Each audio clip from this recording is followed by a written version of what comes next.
ఈ పుష్పాల సుగంధం చాలా బాగుంటుంది. ఈ పుష్పాలు చాలా అందంగా ఉంటాయి. నాలుగు వైపులా పువ్వులను చూస్తే మనసు ఆనందంతో పులకరిస్తుంది. ఇప్పుడు ఆలోచించి చూస్తే నాలుగు వైపులా పుష్పాలు కాకుండా అగ్ని ఉంటే ఏమవుతుంది? నా శరీరం కాలిపోదా? తప్పకుండా కాలిపోతుంది. నా శరీరం అగ్నితాపాన్ని తట్టుకోవాల్సి వస్తుందా? తప్పకుండా తట్టుకోవాల్సి వస్తుంది.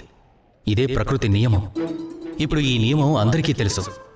కానీ మనలో చాలామంది ఈ భ్రమలో జీవించాలని కోరుకుంటారు. ఈ ప్రకృతి నియమం నా మీద ఎలాంటి ప్రభావం చూపదు అని. అలా కాదు. మన నాలుగు వైపులా ప్రకృతి ఉంది. దానికి మనం ఎంత హాని చేస్తున్నామో ఆలోచించి చూడండి. మనం వనాలను కాల్చివేస్తాం, వాయువును కలుషితం చేస్తాం, జలాన్ని కలుషితం చేస్తాం, ప్రాణులను వేటాడి చంపేస్తాం. ఎందుకు? మనం ఈ ప్రకృతిని అన్ని విధాలుగా నాశనం చేస్తాం. మనం కూడా ఈ ప్రకృతిలో ఒక భాగమని తెలిసి. మీరే ఆలోచించండి. శరీరంలో ఒక భాగాన్ని కాల్చి చూడండి.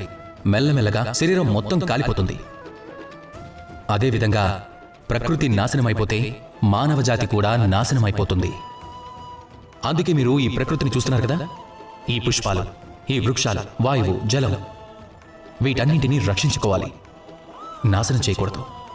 గుర్తుపెట్టుకోండి, ప్రకృతి ఉంటేనే మనుషులుంటారు. ప్రకృతి ఉంటే జీవితం ఉంటుంది. రండి నాతో పాటు ప్రేమగా చెప్పండి, రాధాకృష్ణ.